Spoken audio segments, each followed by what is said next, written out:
Welcome to War Machines Chronicles. Today, we journey through the thunderous history of artillery, the king of battle, a force that has shaped warfare for centuries. From ancient siege engines to modern smart munitions, this is the story of how humanity learned to dominate the battlefield from a distance. Our story begins in antiquity, not with gunpowder, but with torsion and tension. Imagine the scene: a walled city, defiant and strong. The attackers wheel forward massive creaking machines, catapults, ballistas, trebuchets. These weren't just for flinging rocks. They were psychological weapons, launching everything from giant darts to diseased carcasses and even captured messengers over the walls. The constant thud of impact, the slow, relentless destruction.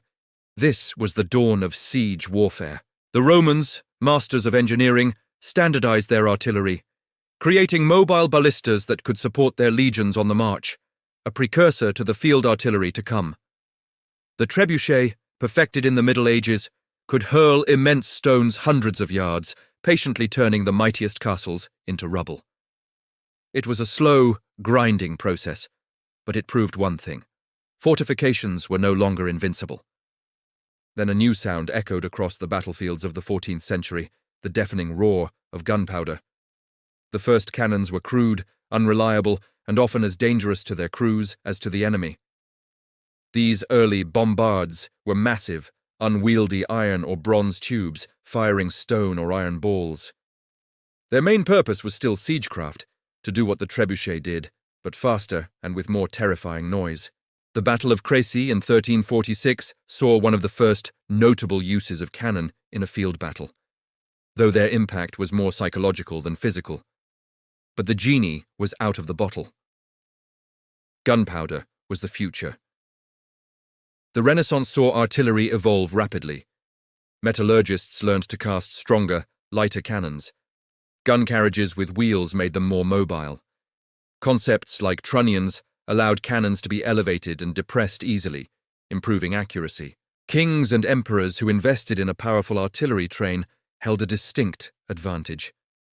Charles VIII of France marched his modern cannon train through Italy in the late 15th century, battering down medieval walls in hours that had once held for months. This technological leap forced a revolution in fortifications, leading to the low-slung, star-shaped forts designed specifically to withstand cannon fire. Artillery was no longer just a siege tool. It was becoming a decisive arm on the open battlefield. Gustavus Adolphus, the Swedish king and military innovator of the 30 Years' War, took things a step further.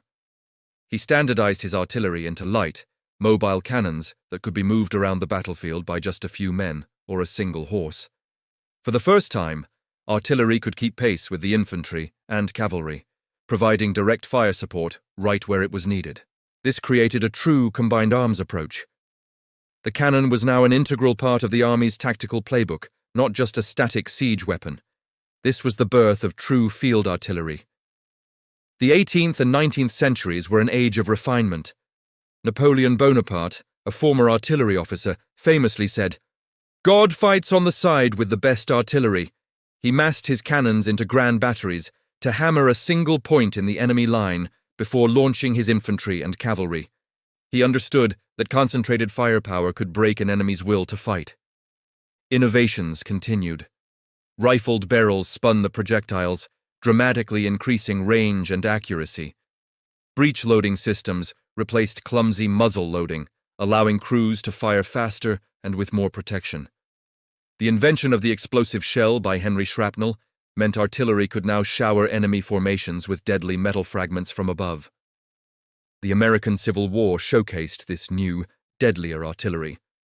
The rifled cannons of both the Union and Confederacy could engage at distances previously unimaginable, turning infantry charges into suicidal endeavors.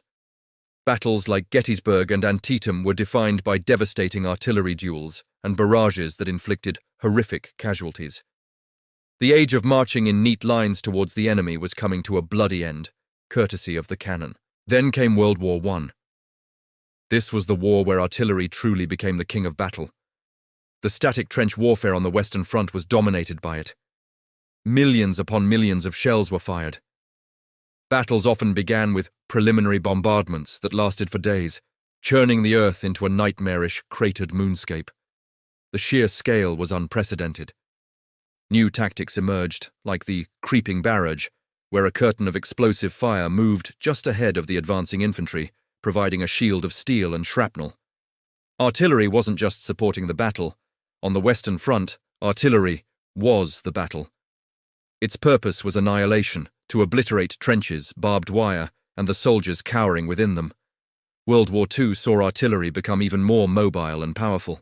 Self-propelled guns, cannons mounted on tracked chassis, could keep pace with the fast-moving tank formations of Blitzkrieg.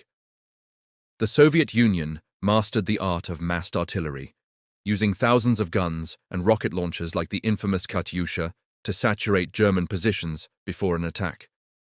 This god of war, as the Soviets called it, could deliver an unbelievable weight of fire in a very short time. In the air, strategic bombing acted as a form of long-range artillery, striking at the enemy's industrial heartland and cities, bringing the destructive power of the battlefield to the home front. The Cold War and beyond brought the digital revolution to artillery. Guided munitions, GPS, and advanced computer systems transformed the cannon once again. A single smart shell, like the M982 Excalibur, could now be guided precisely to its target from dozens of miles away, achieving what would have previously taken hundreds of conventional shells.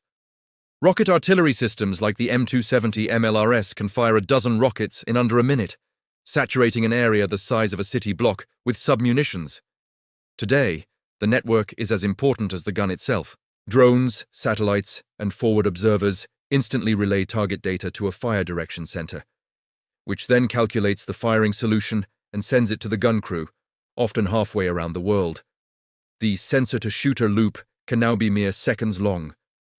From the creaking wood of the ancient catapult to the silent precision of a GPS-guided shell, the history of artillery is the story of a relentless quest for greater range, power, and accuracy. It has dictated the evolution of fortifications, tactics, and the very nature of the battlefield.